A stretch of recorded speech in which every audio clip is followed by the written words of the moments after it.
What really are Vikings? How do they live? And what do they inspire us to do? In today's video, I'm going to be explaining to you in different parts on how Vikings actually lived and how they inspired us today, from myth culture to real life explanations. Sit back and enjoy this video.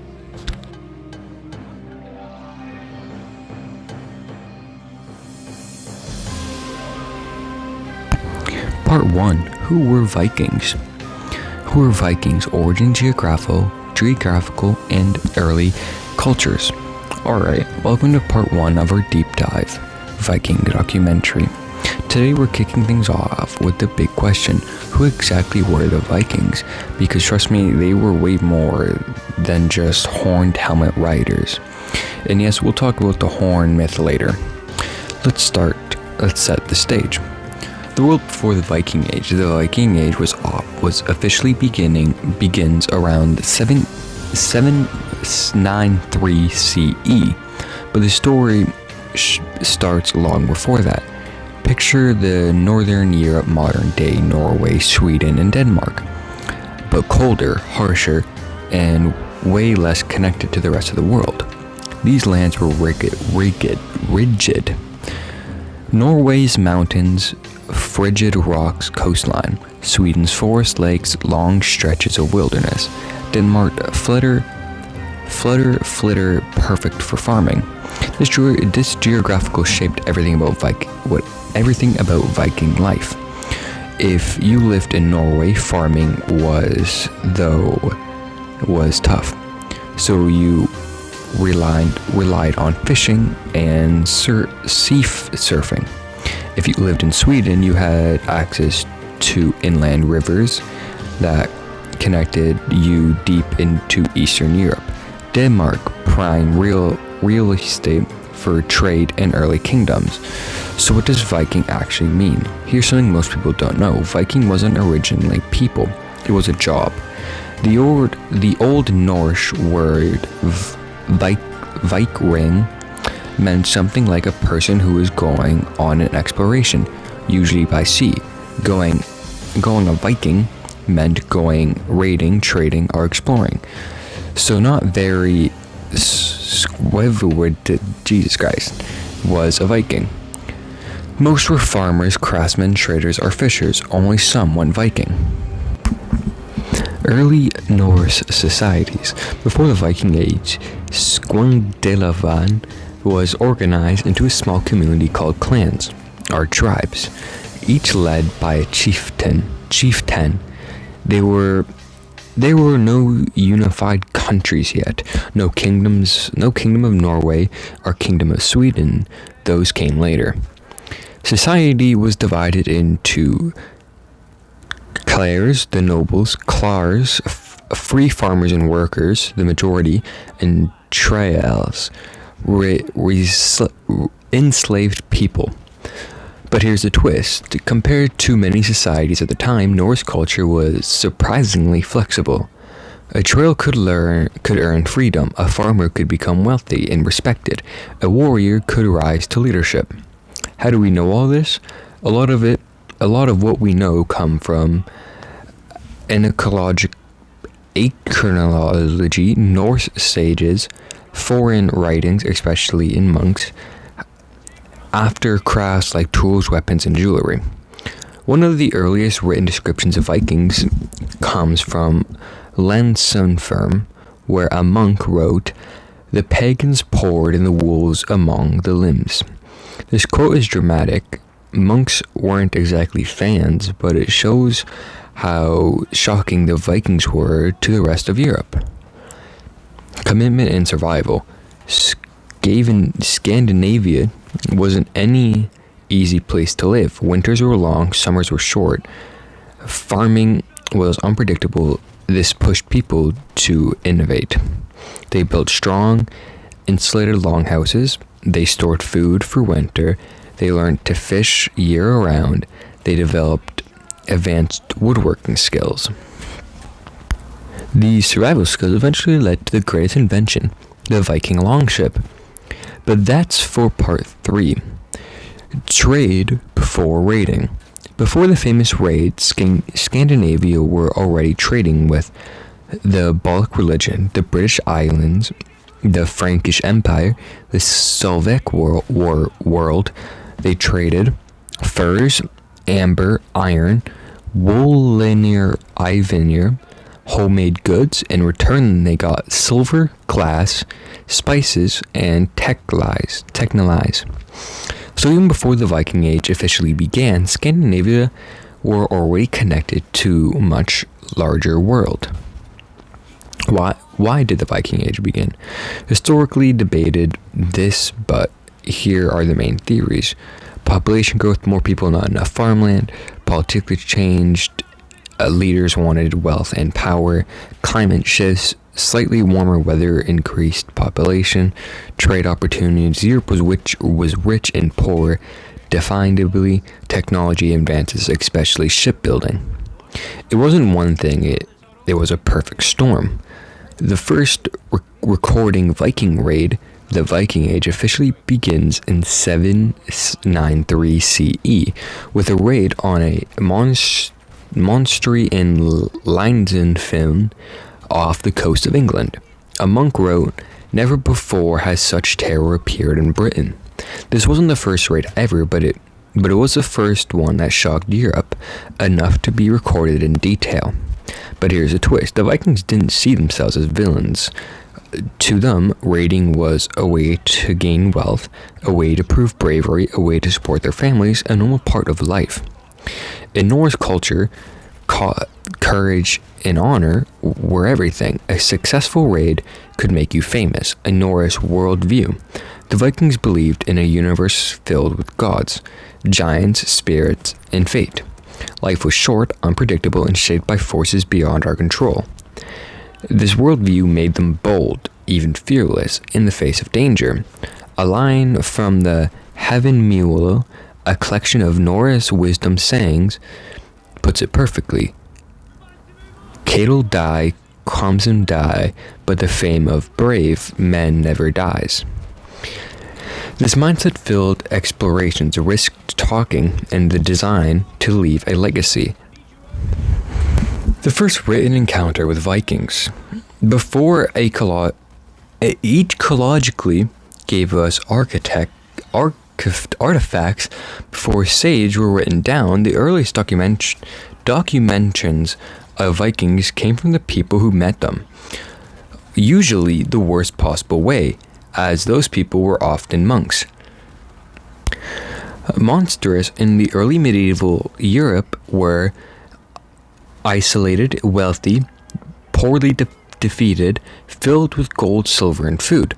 Basically, from a Viking's perspective, they were the medieval version of a loot cave.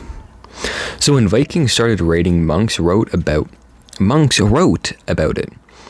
And they did not hold back. One of the most famous early descriptions came from Eileson of York, who wrote after the 793 CE raid on Lindisfarne, "Never before has such terror appeared in Britain, as we have now suffered from a pagan race."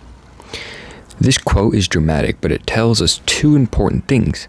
One, the Vikings made a massive impression right away. Number two, Europeans didn't understand these pagans or where they came from. To them, the Vikings seemed like a sudden storm, appearing out of nowhere, striking fast and disappearing before anyone could react. But the Vikings weren't just raiders. Here's something that gets lost in Hollywood versions of history. Most of the Vikings were not full-time raiders.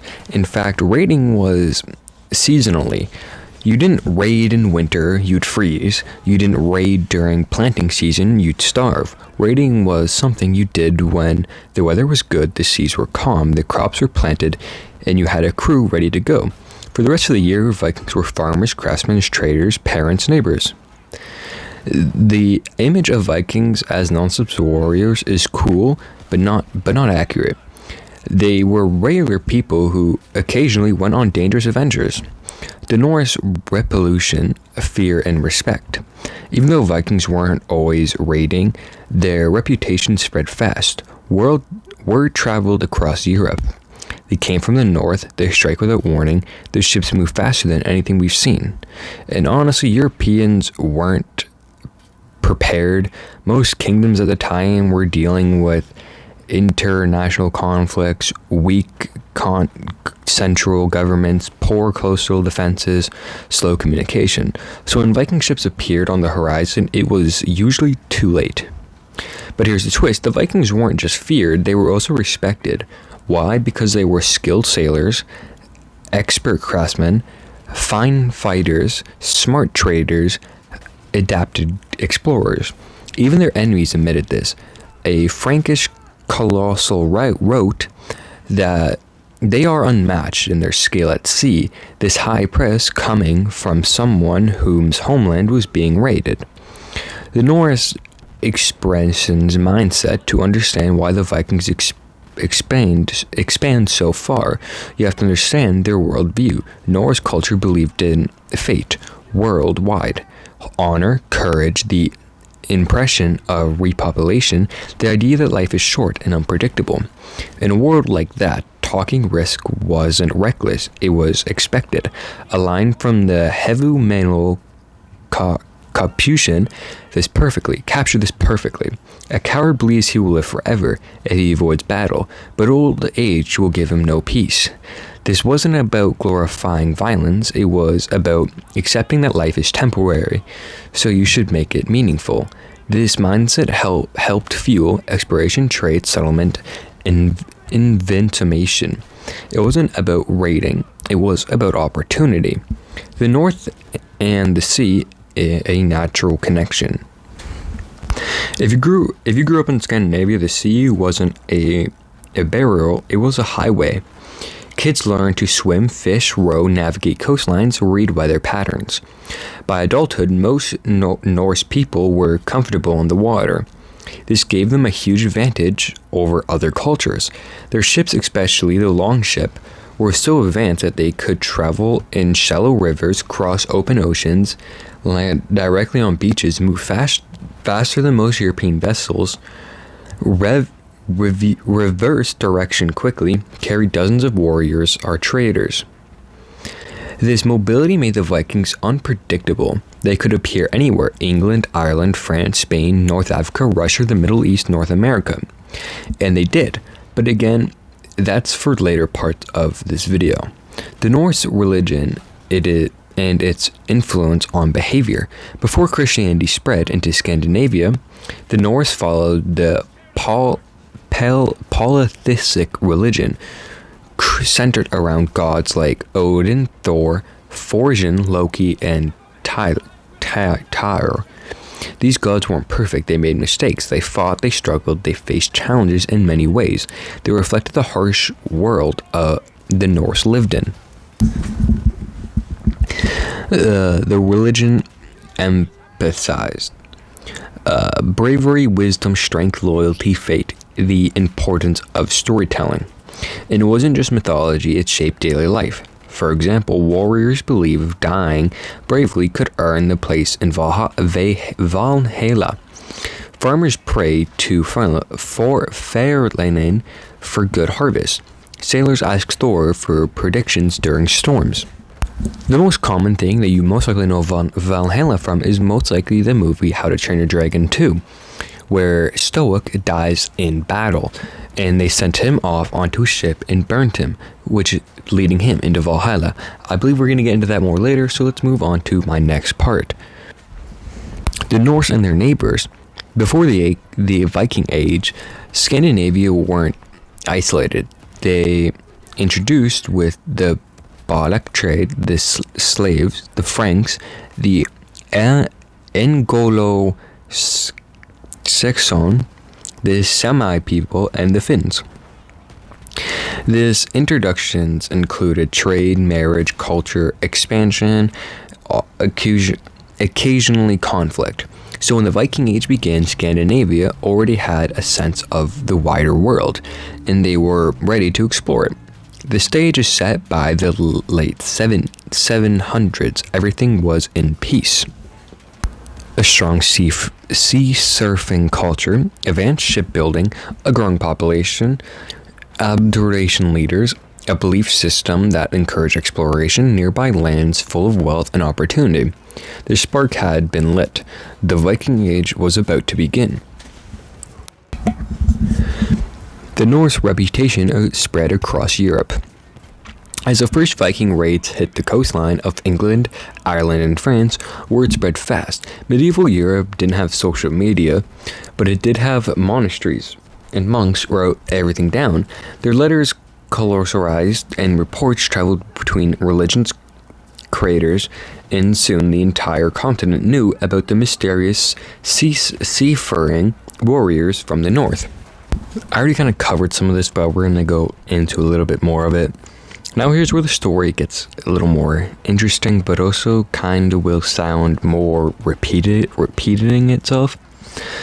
While the raids got all the attention, the Vikings were also major traders. In fact, some Vikings communities made more money for trading than for raiding. They traded furs, amber, iron tools, weapons, jewelry, silver, ivy news, timber, fish. In return, they received silver coins, silk, spices, glassware, wine, fine pottery. This wasn't small-scale trading either. Vikings trade routes stretched from the British Islands to the Frankish Empire, to the Baltic Sea, to the Slavic Islands, all the way down to the Middle East. Or historically have found Arabic silver coins in Sweden and Scandinavian jewelry in Russia. That was connected. That's how connected the Vikings world was. So while raiding made headlines, parchment headlines, trade was the backbone of Viking wealth. The North as settlers. Other things people forget: Vikings didn't just raid, they settled. They built towns, farms, and communities across Europe. Some of the places they settled included Iceland, Greenland, parts of England, Ireland, Scotland, the Foresand Islands, Normandy in France, parts of Russia, and Ukraine. These settlements weren't temporary camps, they were full societies with laws, markets, homes, farms, craftsmen's families. In fact, Iceland became one of the most important centers of Norse culture. It's where many of the sages were eventually written down. The Norse legal system surprisingly organized. You might imagine Viking society as chaotic, but they had strong legal traditions. Their system was based on astronomical called things produced things. A thing was a grieving of free men, a place to settle dispute, a court of legal cases, a politic meeting, a community event.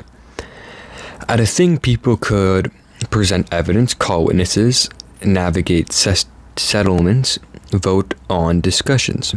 It wasn't perfect, but it was surprisingly democratic for the time. Even leaders had to follow the law. One Icelandic law code famously said, "With law shall the island be built." This shows how important fairness and order were in Norse society. The Norse and their beliefs and fate. To understand Vikings' mindset, you have to understand their beliefs and fate are wired. They believed the central events were destined to happen. But how you faced those events was up to you.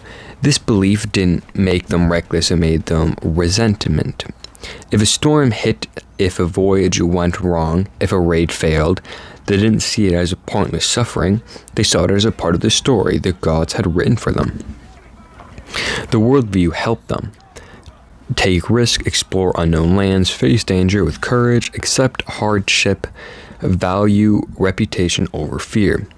A line from the Havomanian culture that captures this perfectly. Fear not death, for the hour of your doom is set, and none may escape it. Again, this wasn't glorifying violence, it was accepting life's uncertainty. The Norse and their neighbors a complex relationship. Before the Vikings age, Scandinavia already inflicted with neighboring cultures.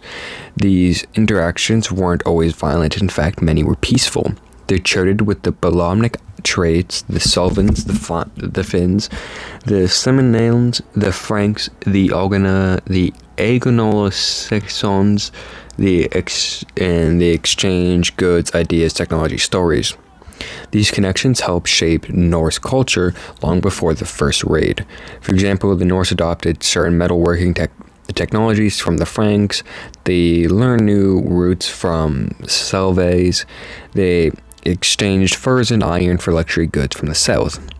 So when the Viking Age began, Scandinavia wasn't isolated. They were already part of a large world, as I said before. The Norse identity more than just warriors. But now, hopefully you can see the Vikings were more complex than the stereotypes they were. Farmers, traders, explorers, craftsmen, sailors, storytellers, settlers, leaders. Raiding was just one part of their identity, not the whole story. Their culture was rich, their society was organized, and their worldview was shaped by the land, the sea, and their beliefs in fate. And all of this sets the stage for the next exploration of the Viking Age. How the Norse saw themselves versus how others saw them. I think one of the coolest things that I've so far done with Vikings about studying them is Vikings is comparing how they viewed themselves with the rest of the world viewed them. These two perspectives are wildly different, almost like two sides of the same coin. How Norse saw themselves to the Norse life was about family, honor, survival, reputation, community, exploration. They valued craftsmanship, storytelling, and skill. A good farmer was respected. A talented shipbuilder was admired. A wise leader was honored. And yes, a brave warrior earned glory, but bravery wasn't limited to battle. Bravery was facing storms, hunting in the wild, or traveling into the unknown. They didn't think of themselves as Vikings the way we do today. They were Norwegians, Danes, Swedes, Icelanders, Greenlanders, and they were proud of their homelands. How Europeans saw them. Meanwhile, Europeans, especially monks, saw the Norse as pagers, invaders, destroyers, outsiders. This wasn't because the Norse were unkindly violent. Medieval Europe was full of wars, raids, and invasions. But the Vikings were different because they came from the sea. They struck fast. They didn't follow Christian rules. They didn't fear death the same way. They targeted wealthy ministries. To Europeans, the Vikings were unpredictable and terrifying. A monk from the Frankenstein Empire wrote, "They came like the whirlwind, burning and slaying, spraying none." Again, dramatic, but it shows how shocked these raids were. The truth lies in the middle. The Vikings weren't saints, but they weren't monsters either. They were human beings shaped by their environment, their beliefs, and their opportunities. They were farmers, traders, explorers, craftsmen, storytellers, sailors, warriors. They were complex, and that's what makes them fascinating. The Norse world before writing, oral tradition. Before the Norse wrote down their stories, everything was passed down orally. This means poems, legends, family history, laws, myths were all memorialized and reacted. The oral tradition was incredibly strong. Stoics, Norse poets, could represent thousands of lines of poetry from memory. They were like the rappers historically and journalists for their time. Because of this, much of what we know about early Norse culture came from later written visuals from oral stories, architectural evidence in foreign accounts.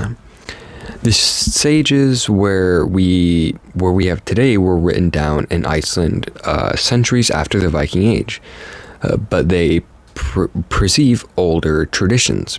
The Norse family structure. Family was everything in Norse society. Your family determined your reputation, your allies, your responsibilities, your integrament, your social standing. A typical Norse household included parents, children, grandparents, aunts and uncles, cousins, trials, enslaved workers, sometimes foster kids. Yes, fosterage was common. Children were often raised by other family to strengthen allies. Women in Norse society. Norse women had more rights than many women in Europe at the time. They could own property, divorce, inherit land, run households, manage farms when men were away. This doesn't mean Norse society was perfectly equally, but women had significant influence. A famous stone in Sweden reads, "The stone was raised by the Tergels in memory of his mother." That tells you something about respect for women. The Norse year, season and survival. Life in Scandinavia revolved around the seasons: spring, planting crops, repairing ships, preparing for traveler raids; summer, farming, fishing, trading, raiding, long-distance voyages; autumn, harvesting, storing food, preparing for winter, building and repairing homes; winter, storytelling, crafting tools, caring for animals, celebrating festivals, surviving the cold. Winter was long and dark. In some places, the sun barely rose. This is when families gathered around the fire to tell stories that become the sages we know today. The Norse diet, what Vikings actually ate. Forget the stereotype of Vikings eating giant turkey legs. Their diet was principally and based on what they could grow, hunt, or trade. They ate barley, rye, oats, bread and porridge, fish, lots of fish, pork, beef, lamb, berries and nuts, root vegetables, dairy products like cheese and butter. They also drank water, milk, buttermilk, herbal tea. Alcohol existed, but it wasn't an everyday thing. It was for feasts and celebrations. Their diet was surprisingly balanced and nutritious. Archaeological studies show that many Norse people were healthy and strong. The Norse sense of community. The Norse society was just about individual behavior. It was about community. People relied on each other to survive. Communities held things which were public meetings where people made laws, settled disputes, discussed issues, and chose leaders. The thing was an early for democracy. Free men could speak and vote. Women didn't vote, but their influenced decisions through family networks. The system helped keep order in the world without significant governments. The Norse and natural world. The Norse lived close to the nature. They respected the sea, the forest, the mountains, the animals, the weather. Their myths reflect this connection. Thor controlled thunder. Njord controlled the sea. Farwen brought fertility, and good harvest. Nature wasn't just sincere, it was powerful force that shaped their lives. The Norse reputation for craftsmanship. One thing that often gets overshadowed by the whole raiding and exploring part of Vikings history is just how skilled the Norse were as craftsmen. These people didn't build ships, they built everything with precision and care. Their craftsmanship included woodworking, longhouses, ships, tools, furniture, metalworking, weapons, jewelries, keys, hangers, nails, textiles, clothing, sails, and blankets, leatherwork, shoes, belts, bags, bone and anter carving, combs, buttons, decorated items. Architecturals, archaeologists have found beautiful carved wooden objects, including bartendings and detailed metalwork that showed just how artistic the Norse were. A common misconception is that Vikings were rough and unforgiving, but the truth is they appreciated beauty and craftsmanship. Even everyday items were decorated with patterns, not work and animal designs. This attention to detail wasn't just for show, it reflected pride in their work and culture. The Norse sense of identity. Before the Viking Age, Scandinavia didn't think of themselves as one united people. There was no Viking nation. Instead, identity was based on family, clan, religion, local leaders, shared traditions. A person from Norway might have more in common with someone from Iceland than with someone from Denmark, but they all shared a similar language, similar belief, similar customs, a similar worldview. This shared culture helped them cooperate during raids, trade missions, and exploration. The Norse and their laws. Even though the Norse didn't have a selective government, they weren't lawless. In fact, they had surprisingly organized legal systems. Their laws were memorized, redacted at public meetings, passed down through generations, enforced by community leaders. The law speakers are respected figures who know the law by heart and redacted them at the public assembly. Laws conveyed property rights, marriage, influential trade, disputes, compulsion for injury, punishment for crimes. The globe wasn't revenge, it was balance. If someone wronged you, the law aimed to restore peace, not inflict violence. The system helped maintain order in the world without police or written legal codes. The Norse in their travel, not just raiders, but were navigators. The Norse were some of the best navigators of their time. They traveled using the sun, the stars, the wind, the waves, the color of the water, the behavior of the birds, landmarks along the coast. There's even evidence that used a sunstone, a crystal that could help locate the sun on cloudy days. Their ability to navigate long distance safely is one of the main reasons they were able to explore Iceland, Greenland, North America, and Russia, the Mediterranean, and the Middle East as well. This wasn't luck, it was skill. The Norse and the trade, a global network. Long before the Viking Age, Scandinavia was already a part of a vast trade network. They're trading with the Baltic region, the Slavic world, the British Isles, the Frankish Empire, the Isaac world. They traded goods, furs, amber, iron, Willivis, Ivanhoe, honey, timber. In return, they received silver, silk, spices, glass, fine weapons, and jewelry. This trade network expanded massively during the Viking Age, eventually stretching from Bedinghunden to Newfoundland. One Arab, Ahmed ibn Fendlin, wrote about the Norse he met along the Voyage River. "I've never seen more perfect physical specimen." This quote shows that even people far from Scandinavia were impressed by the Norse. The Norse and storytelling. Storytelling was a huge part of the Norse culture. Without books and widespread writing, stories were how people purveyed history, taught lessons, passed down traditions, explained the world, introduced each other.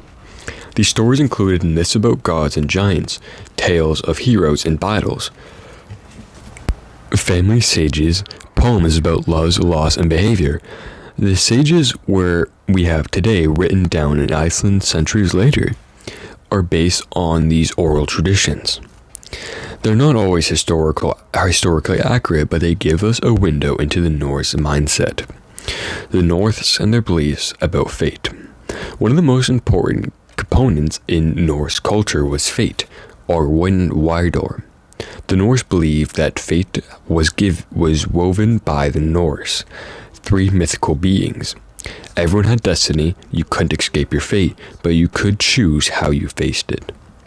This belief made the Norse incredibly resistant.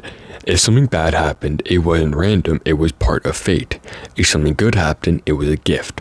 The worldview helped them stay calm in dangerous situations, whether at sea or in battle. The North in the afterlife. The North believed in multiple afterlives, not just one. These included Valhalla for warriors who died bravely, Valoshivan, other realm honored for honored dead, Hala, a peaceful place for those who died of illness or old age, Ren's Hall, for those who drowned at sea. The afterlife wasn't about punishment or reward.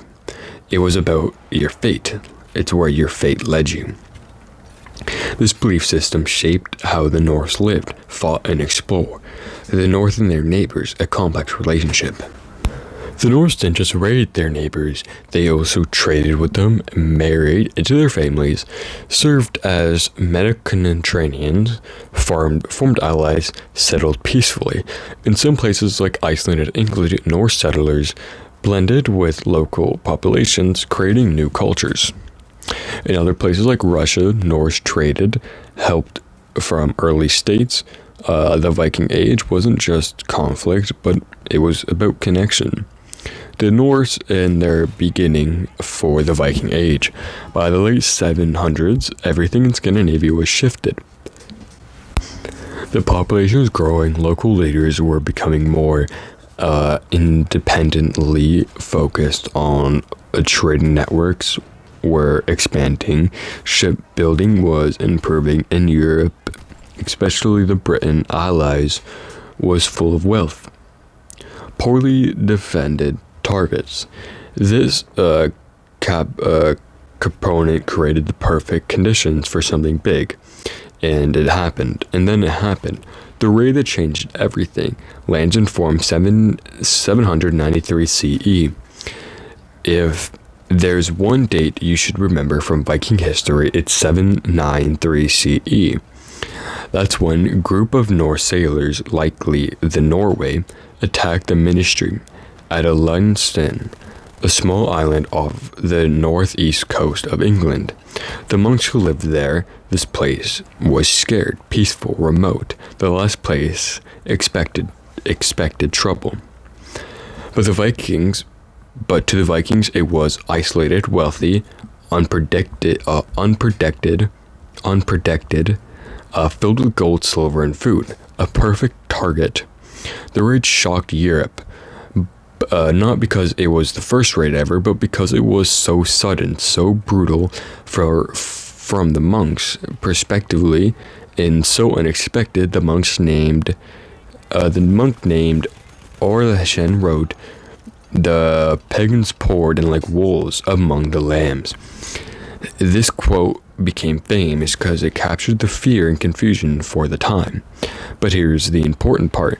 The Vikings didn't see this as the start of a new age to them. It was just another exploration. But to Europeans, it was the beginning of the Viking Age. Why the Vikings expanded so quickly. After Linson form, Viking raids spread fast. Within a few decades, Norse ships were hitting England, Ireland, Scotland, France, Spain, the Mediterranean, the Baltic, and Russia. Why did this exploration happen so quickly? One, the Viking had superior ships. The longship were fast, flexible, lightweight, able to travel in shallow water, easy to land on bridges, strong enough for open ocean. This gave a mobility adventure no one else had. Two, Europe was particularly weak. Mainly kingdoms were divided. Poorly defended, fighting over each other, lacking strong navies. The Vikings took advantage of this instability. 3. The Norse were skilled navigators. They could travel far with confidence. They weren't afraid to explore unknown waters. 4. Raiding was profitable. Silver, gold, livestock, tools, and other valuables were raiding extremely ridingly. 5. Success. enduring more raids. When raiders returned home with wealth, others wanted to join. Success created momentum. The Norse didn't just raid, they settled. One of the biggest misconceptions about Vikings is that they were raiders. In reality, they were also settlers. I did cover this earlier, but I'm going to cover this a little bit more in the next part, in part 2 of this video. They founded towns in England, trading centers in Ireland, colonials in Iceland, settlements in Greenland, outposts in North America. They didn't just take they built. In many places, they bled with local culture, They blended with local cultures, married local people, and created new communities. For example, Dublin, Iceland was founded by Vikings. Normandy, France was settled by Vikings. The word Norman, literally means northern men. Iceland's early population was almost entirely Norse. The Viking Age wasn't just about destruction, it was about exploration and culture expansion.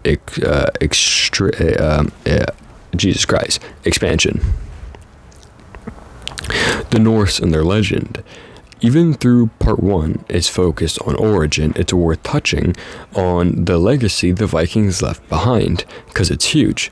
They influence language, place names, trade routes, navigation technologies, shipbuilding, art and design, geographics, politics systems. For example, English words like sky, egg, knife, window, and husband came from Old Norse. Cities like York, Dublin, and Kievan were shaped by Norse settlers.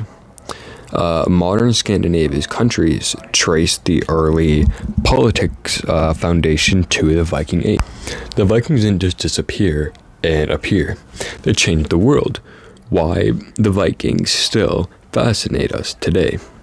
Let's be honest, Vikings are cool, but they still capture in our imagination more than 1,000 years later. They were explorers. They reached North America 500 years before Columbus. They were inventors. Their ships were centuries ahead of their time. They were storytellers. Their myths and stages were still read today. They were complex, not just warriors, but farmers, traders, parents, and artists. They were globally. From Canada to Binghamton, their influence stretched across continents. They were humans. They faced challenges, made mistakes, and lived in a world full of danger and opportunity. The Viking Age wasn't just a period of history, it was a turning point that reshaped Europe and connected distant cultures. Wrapping up part 1, so now you know how the Vikings really were, not just raiders, not just warriors, not just legends. There were a division, resilient, substitution, people shaped by their environment, their beliefs, and their desire to explore the world. Part 1 gave you the foundation, the origin, the culture, the worldview, the early history, the spark that started the Viking Age. Now that the stage is set, we can dive deeper into their world. Time to step inside a Viking's daily life. Time to step into the inside of Vikings' daily life. Because here's the truth, most Vikings weren't sailing across oceans or raiding ministries. Most Vikings were at home, farming, cooking, crafting, raising families, and trying to survive the Scandinavia climate. So today we're stepping inside the Viking longhouse, sitting down at the tables and seeing what life was really like. The Viking home, the longhouse. If you lived in Scandinavia during the Viking Age, chances are you lived in a longhouse, a long rectangle building made of timber, tough stone, woven branches, welter, theed or tough roots. These houses were built to survive brutal winters. They were insulated, sturdy, and designed to keep heat in. What did a longhouse look like? Picture this, a single long room, a center fire pit running in the middle of the night, smoke drifting upward through the roof vents, wooden branches along the walls, sleeping platforms covered in fur, tools hung from beams, animals kept inside during the winter. It wasn't glamorous, it wasn't gorgeous, but it was warm, practical, and full of life. A longhouse as a community hub. The longhouse wasn't just a house, or it wasn't just a home, it was a workspace, a kitchen, a meeting place, a sleeping area, a storage room, a winter storage, or a winter shelter for animals. Family cooked, ate, worked, talked, and slept in the same shared space. Privacy wasn't really a thing, but the community was, the community was fine with that, more or less. Family life, the heart of the Norse society. Family was everything in Viking culture. Your family determined your reputation, your allies, your responsibilities, your insurance, your social standing. A typical Viking home, like as I said before, parents, children, grandparents, aunts, uncles, cousins, trials, enslaved workers, sometimes foster children. Fosteration, a unique Norse tradition. One of the most interesting parts of the Norse family was fosteration. Children were often sent to live with other families, not because of problems at home, but to strengthen allies, learn new skills, build relationships between families. A child might grow up with their foster family and still remain close to their birth family. This was a normal and respected thing in the Viking Age.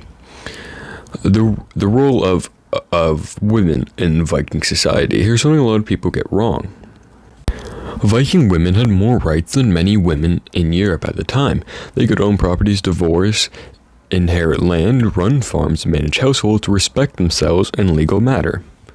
Or represent themselves, sorry, not respect. Women were the backbone of their daily life. When men were trading or raiding, women kept the farm running, and farms were the foundation of Norse society. A famous rune stone from Sweden reads, Toki raised the stone in memory of his mother, the best of women. That tells you a lot about respect for women. Daily work for women typically handled cooking, weaving, making clothing, caring for children, managing food stores, overseeing trials, running the household economically.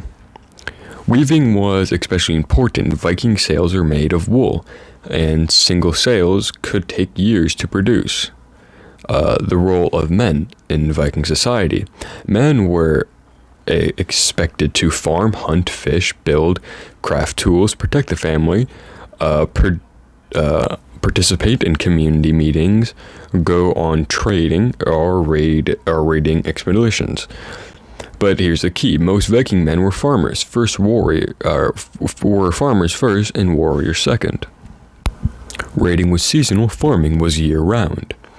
A typical Viking man spent far more time plowing fields, caring for animals, repairing tools, building fences, maintaining for the longhouse, than swinging a sword. Children in Viking society. Viking children grew up fast, childhood was short, and kids were expected to help with chores as soon as they were able. What did Viking kids do? They herded animals, collected firewood, helped with cooking, learned farming skills, practiced crafting, listened to stories, played games with wooden tools, and learned to swim and row. Boys and girls both learned practical skills. Girls learned weaving and household tasks. Boys learned farming, woodworking, and sometimes combat skills.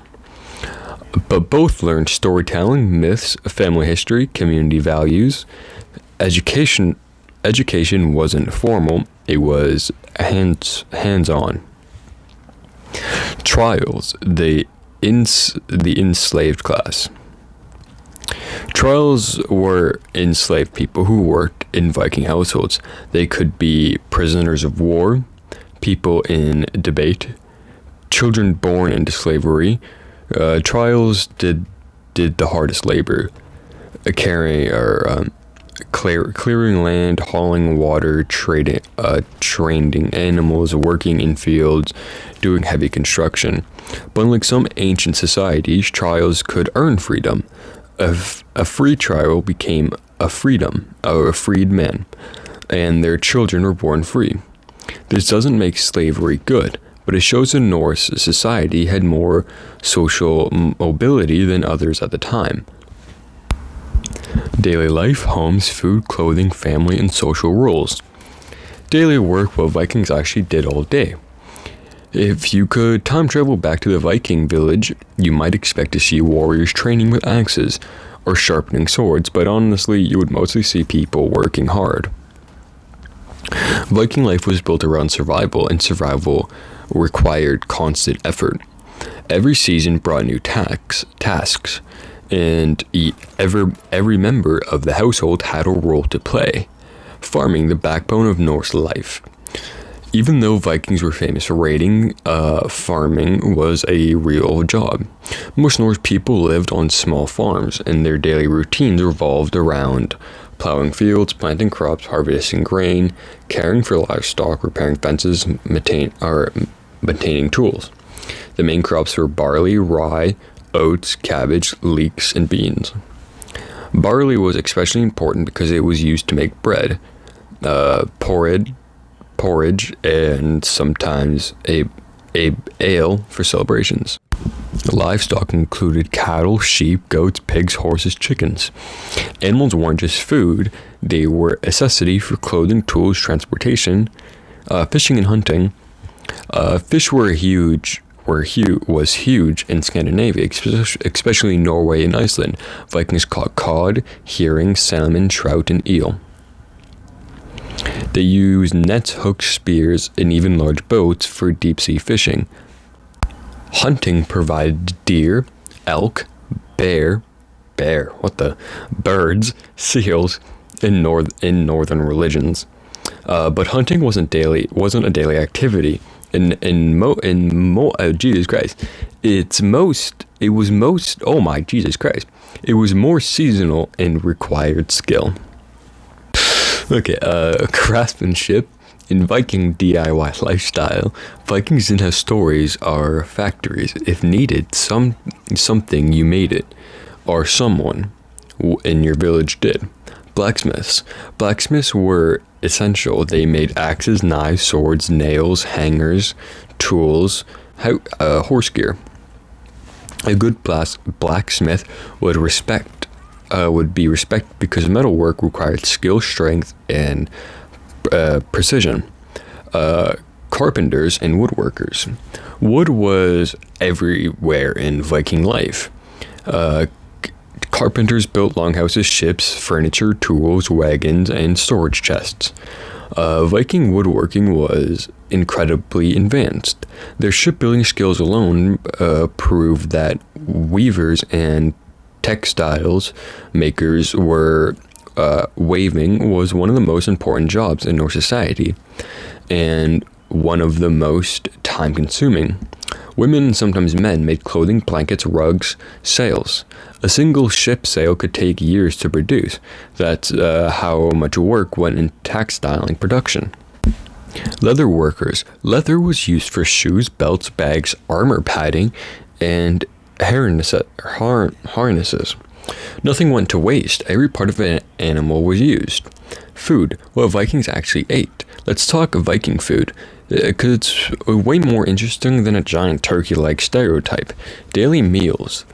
Most Vikings ate two main meals. Dagmal, a late morning meal, and nightmal, an evening meal. Breakfast wasn't really a thing. Common foods. Vikings ate bread, porridge, fish, meat, pork, beef, lamb, cheese, butter, vegetables, berries, and nuts.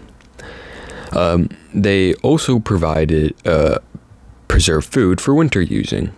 Smoking, drying, salting, and fermenting. I don't know what that is. Cooking methods. Food was cooked over open fires, in clay or iron pots, on flat stones, using split roasting, whatever that is, and earth ovens. Meals were simple but hearty. Drinks. Vikings drank water, milk, buttermilk, and herbal tea. Alcohol existed, but it wasn't an everyday drink. Mead and ale were mostly for feasts, weddings, and celebrations. Clothing. Predictably warm and surprisingly colorful. Viking clothes was designed for survival, but it also showed status and style. Materials. Clothing was made from wool, liner, leather, and fur. Wool was the most common because it was warm and easy to dry. Men's clothing. Men typically wore long wool thin neck, wool trousers, a belt, leather shoes, a cloak fastened with a broocher. In cold weather, they added fur cloaks, wool hats, and mittens. Women's clothes. Women wore a linear underdress, wool upon dress held up by two broochers, a belt, a cloak, a leather shoes. The brooches were often beautifully decorated, a sign of craftsmanship and status, colors and patterns. Vikings loved color. They used natural dyes to create red, blue, yellow, and green. That's really weird, considering most movies show them wearing dark colors. Whatever. Brown. Clothing wasn't plain. It was often had patterns, abinary, and decorative theme. Jewelry. Jewelry wasn't just for decoration, it showed wealthy and individual. Common items included brooches, arm rings, neck rings, beads, and pendants. Some jewelry had symbolical meanings like Thor's hammer, pendants, cleanlessly Vikings wore cleaner than you think. Hollywood often shows Vikings a dirty and unkept, but archaeologically tells a different story. Archaeologists tell a different story. Vikings cared a lot about hygiene. Investigations have found combs, tweezers, ear cleaners, toothpicks, razors, and soapstone bowls. They bathed regularly, at least once a week, which was considered very clean for the time. That's quite gross. In English, consular even compared the Viking men were too clean, saying they combed their hair every day, bathed every Saturday, and changed their clothes often. This made them surprisingly popular with local women. Sometimes that annoyed local men. That just shows women do like cleanliness. Daily life, homes, food, and clothing. Social structures, how Vikings socialized with organizing. Even though Vikings didn't have kings ruling over huge, undefined nations, at the start of the Viking Age, their society wasn't Catholic. It was structured, organized, and specific, and surprisingly fair in many ways. Norse society was divided into three main classes. Jailers, the nobles. Jailers were wealthy, intimate, and they were landowners, military leaders, politic influencer, host of major feasts,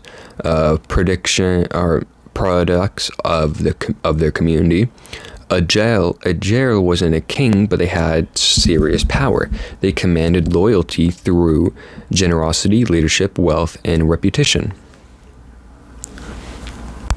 A good jarl was expected to take care of their people, not just rule them. Kaels, the free people. These were the largest group. Kaels were farmers, craftsmen, and traders. Sailors, warriors, when needed. Kaelers owned land, tools, and livestock.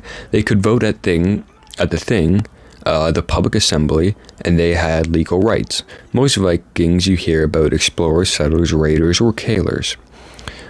Trailers, the enslaved workers. Trailers were enslaved people who did the hardest labor. They had few rights, but they could earn freedom. Their children could be freed.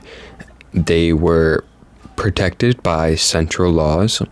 Trials were part of daily life, but they weren't the majority. The thing Viking Dementries in action. One of the coolest part of Viking society was the thing, a public assembly where free people gathered to make laws, settle disputes, and vote on disagreements. Hear announcements, choose leaders. It was basically a mix of court, parliament, town hall meetings, all rolled into one. How the thing worked. It meets indoors, often a traditional meeting place. A law speaker redacted the laws from memory, disputes were settled by a community vote. Compulsions not punished was the goal. Everyone had a chance to speak. The system helped keep order in a world without police or written legal codes.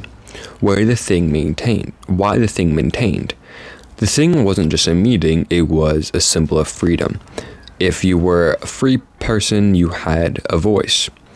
This tradition of public assembly influenced later government in Iceland, Norway, Denmark, even parts of England. It's one of the Vikings' most important conductions to politic history. Festivals and celebrations, how Vikings had fun. Life in Scandinavia was tough, but Vikings knew how to celebrate. Festivals were a huge part of culture, especially during winter when work slowed down. Major Viking festivals included Jol. This was the big winter festival, the origin of many modern Christmas traditions. Yale included feasting, storytelling, and drinking made. Lighting fires, honoring Ankernes, celebrating the return of the sun.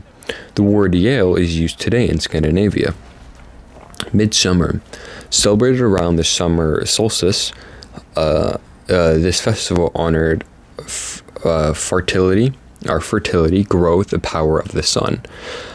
People lit bonfires, dance, and enjoyed the long daylight. Harvest Festival. After months of hard work, Harvest Festival were a time to feast, give thanks, celebrate survival, share food with the community. Feast. The heart of Viking social life. Feasts were more than just meals, they were politically events. A good feast could strengthen allies, show off wealth, build loyalty, celebrate victories, honor the gods.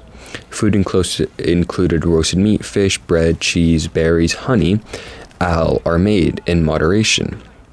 And of course, there was storytelling, the entirement of the Viking world. Storytelling, the Vikings version of movies and TV. This is, I think, the most interesting part, in my opinion. Before books, before writing, before Netflix and Prime Video, there were skalders. Skalders were poets, storytellers, and historians. They memorized myth, legends, family history, poems, and epic tales. A skilled skald could react thousands of lines from memory. They performed at feast gatherings, ceremonies, long winter nights. Their stories kept culture alive. What did they storytell about? Gods like Odin, Thor, and Fairline, heroes like Skwanda and Barnide, legendary voyages, family feuds, battles, and moral lessons. These stories eventually became the sages, written down in Iceland centuries later. Why storytelling mattered. Storytelling wasn't just intermediate, it was education. It taught values, history, morals, identity, and culture memory. In a world without school, stories were how you learned who you were. Music and games, Vikings intermediate Vikings didn't just work. They played music. They used instruments like lyson, flutes, drums, horns.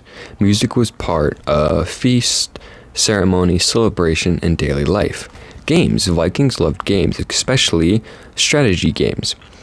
The most famous was Fellow, a board game similar to chess. It involved strategy, planning, defense versus offense. They also played wrestling, stone lifting, swimming, running, tug of war, and ball games.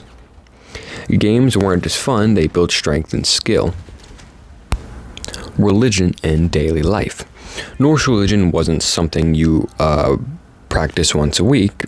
It was woven into everyday life. People made small offerings to Thor for protection, Fairly for good harvest, Norgin for safe travel, and Odin for wisdom. They believed in spirits in nature, architecture watching over them, fate guiding their lives. Religion shaped festivals, laws, family traditions, burial customs, and daily decisions. It was a constant pleasure. Vikings work rhythms, a year built around survival. If you lived in Viking villages, you entered year following a rhythm, a circle shaped by seasons and trust me. In Scandinavia, the seasons weren't gentle suggestions, they were survival deadlines. Let's break down the Viking year because it tells you everything about how they lived. Spring, the season of preparation. Spring was the brightest, brutest time of the year. As soon as the snow melted, everyone jumped into action. People repaired longhouses, fixed fences, plowed fields, planted crops, repaired ships, and prepared tools. Gathered supplies for summer voyages. This is also where decisions were made about who would go a Viking, raiding or trading, and who would stay home to run the farm. Summer, the season of action. Summer was the peak of Viking life. Farmers traded crops, fished, gathered wild plants, maintained livestock, sailors traded, explored, and raided. Visited distant marks, and summer was also one thing public assemblies were held, public assemblies were held because the weather was finally good enough for travel. Autumn, the season of harvest. Autumn was crunch time. Everything had to be done before winter hit. People harvest grain, stored food, salted meat, dried fish, collected firewood, repaired roofs. Prepared winter clothing. If you didn't prepare well, winter could be deadly. Winter, the season of survival. Winter was long, dark, and cold, but it wasn't all menacing. People stayed indoors, repaired tools, wove clothing, told stories, played games, held feast, honored the gods. Winter was also when families bonded. With the fields frozen and seas dangerous, life slowed down. Inside the longhouses, daily routines and chores. Let's step inside a Viking's longhouse for a typical day. Morning. The fire rekindling. Smoke rises to the roof ends. People eat dag meal, the first meal of the day, usually porridge or leftover stew. Chores being immediate. Women weaving or cooking. Men feeding animals and repairing tools. Children gave firewood to help with small tasks.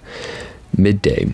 Work continues. The longhouse is busy. Someone is grinding grain. Someone is carving wood. Someone is meeting clothing. Someone is preparing food. Someone is trading livestock. The longhouse is a workshop, a kitchen, and living space, all in one. Evening. People gathered for the evening meal. Afterward, they talk, tell stories, and plan for the next day. The fire burns low, people settle onto sleeping platforms covered in furs. It's simple, but it's home. Viking tools, the technology of daily life. Vikings didn't have modern machines, but they had incredible effective tools. Farming tools, wooden plows, iron-tipped hoes, sprinklers, scythes, and pitchforks. These tools were simple but durable, perfect for tough Scandinavia soil. Household tools, grinding stones, wooden bowls, iron knives, clay pots, looms, and weavings for weaving. Everything was homemade and everything had a purpose. Crafting tools, blacksmiths used hammers, tongs, blowers, and anvils. Woodworkers used axes, advins, chisels, and saws. These tools helped create everything from longships to spoons. But because there is still a lot to this video and I'm running out of time for this video, I'm going to continue this in a different part. Just know the Viking story isn't over, there's still a lot to cover.